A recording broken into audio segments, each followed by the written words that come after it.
Pada kesempatan kali ini Sarjana Deso ingin membahas manfaat solid atau limbah minyak sawit untuk pakan sapi.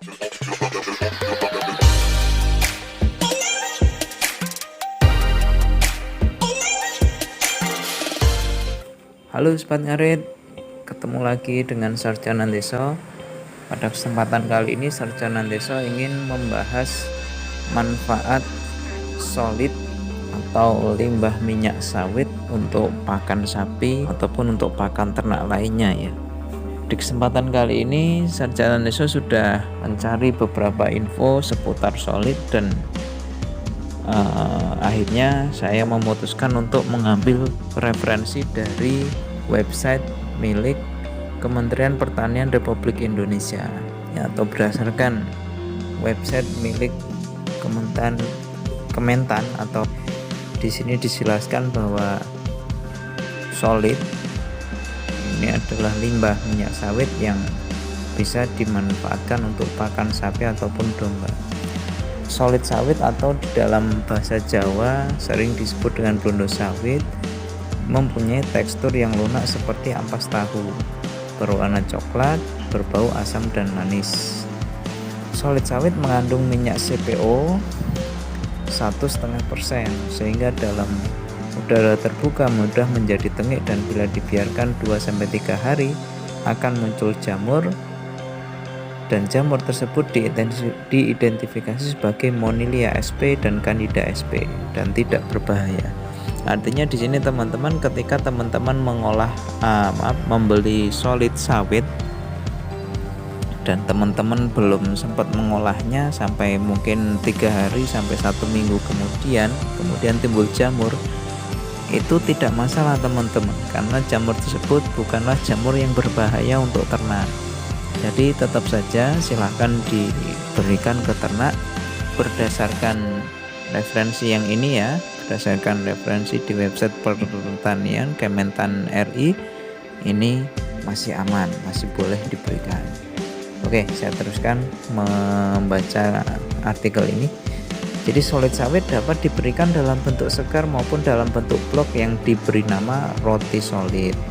Roti solid ini selain solid sawit sebagai bahan dasar juga ditambahkan beberapa bahan pakan lain seperti bungkil inti sawit, gamal, molases, garam, dan mineral dengan kandungan protein kasar 14,3% dan TDN-nya 64,6%. Roti solid ini dibuat dalam 2 bentuk, yaitu roti solid fermentasi dan tanpa fermentasi.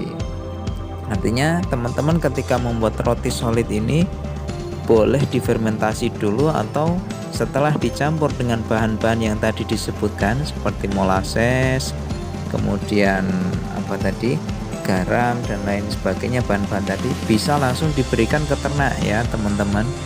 Namun disclaimernya di sini adalah untuk sapi-sapi yang tidak biasa diberi pakan comboran, tidak biasa diberi pakan selain hijauan, mungkin butuh waktu ya, tidak langsung mau sapinya. Tapi untuk sapi-sapi yang sudah terbiasa diberi pakan comboran, entah itu comboran dari onggok singkong ataupun comboran dari ampas tahu dan lain sebagainya, atau mungkin sudah terbiasa diberi konsentrat, tentunya akan lebih mudah untuk sapi tersebut untuk menyesuaikan dengan pakan yang ini ya. Jadi seperti itu teman-teman. Saya lanjutkan membacanya. Jadi fermentator yang digunakan ini bisa berupa ragi tempe atau E4 yang sudah banyak dijual. Jadi teman-teman yang mungkin di daerahnya sulit untuk mendapatkan E4 bisa menggunakan ragi tempe, karena ragi tempe ini kan relatif lebih mudah dijumpai ya, karena insya Allah di seluruh wilayah di Indonesia itu banyak pengrajin tempe lah. Teman-teman bisa nanya ke para pengrajin tempe tersebut biasanya mendapatkan ragi tempe di mana ya. Ragi tempe tersebut bisa teman-teman manfaatkan untuk sebagai fermentator atau bahan untuk fermentasi solid sawit teman-teman semua ketika nanti teman-teman ingin menfermentasi solid sawit. atau memang di daerah teman-teman yang sudah ada banyak toko yang menjual E4, maka saya lebih menyarankan untuk menggunakan E4 karena secara kandungan bakteri baik yang ada di dalam E4 itu sudah lebih jelas dan lebih banyak. Artinya secara kualitas kecernaan solid sawit yang diproses fermentasi menggunakan ragi tempe dibandingkan dengan yang menggunakan E4, tentunya tingkat kecernaannya akan lebih baik yang difermentasi menggunakan E4. Saya lanjutkan bacaan teman-teman. Jadi setelah solid segar tadi yang diberi ragi tempe kemudian ditutup dan difermentasi selama 7 hari. Setelah fermentasi selesai, dicirikan oleh aroma seperti tape atau tape singkong atau tape lainnya, kemudian tumbuh miselium. Solid fermentasi ini dijemur sampai kering, kemudian digiling. Kembali lagi teman-teman, ini adalah alternatif tambahan. Artinya ketika setelah difermentasi teman-teman ingin langsung memberikan ke ternaknya ya silahkan, atau ingin dikeringkan dulu kemudian baru digiling dan dicampur dengan bahan-bahan yang lain ya silahkan juga. Karena yang namanya pakan yang difermentasi itu umumnya mamel ya teman-teman. Mamel itu ya tidak kering tapi juga tidak basah sekali. Artinya ya masih seperti seperti adonan roti lah.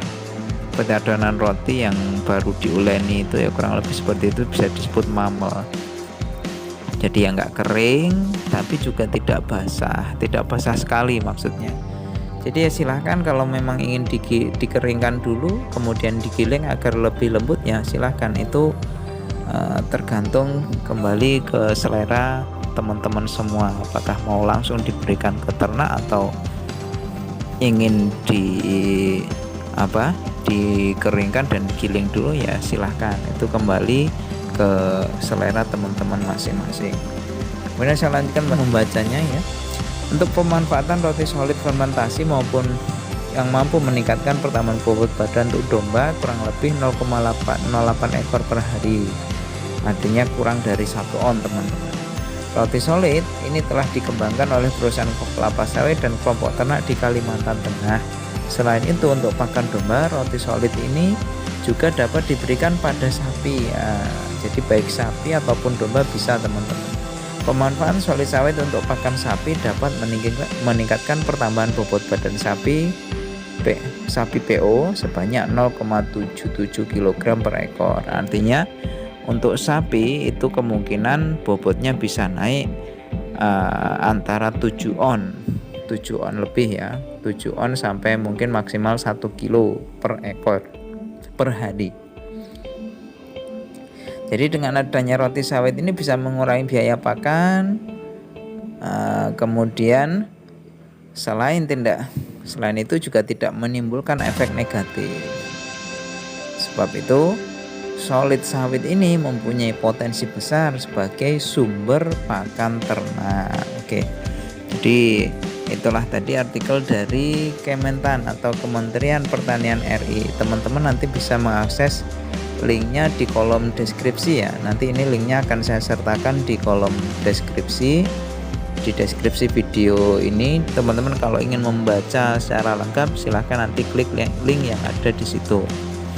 Atau teman-teman sekali lagi teman-teman, untuk teman-teman yang di daerahnya banyak terdapat solid sawit, alangkah baiknya teman-teman memanfaatkan solid tersebut untuk pakan ternak teman-teman, karena tentunya itu akan pertama mengurangi biaya pakan, juga teman-teman jadi nggak perlu sering-sering ngarit, dan juga hasilnya pun ternyata cukup bagus untuk ternak teman-teman.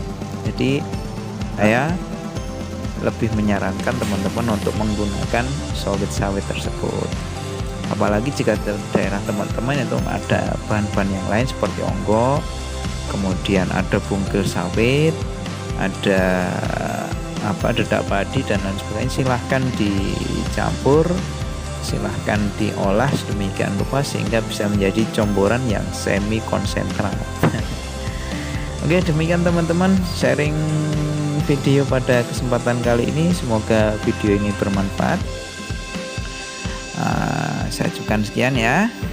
Sebelum saya tutup, untuk teman-teman yang belum subscribe channel Sarjana Ndeso, silahkan klik tombol merah yang ada di bawah video ini, kemudian nyalakan juga loncengnya agar teman-teman selalu mendapatkan notifikasi ketika channel ini mengupload video-video terbaru, khususnya video-video tentang bahan pakan comboran ataupun tentang dunia peternakan yang ada di kandang Sarjana Ndeso. Oke, demikian, semoga video kali ini bermanfaat. Wassalamualaikum warahmatullahi wabarakatuh.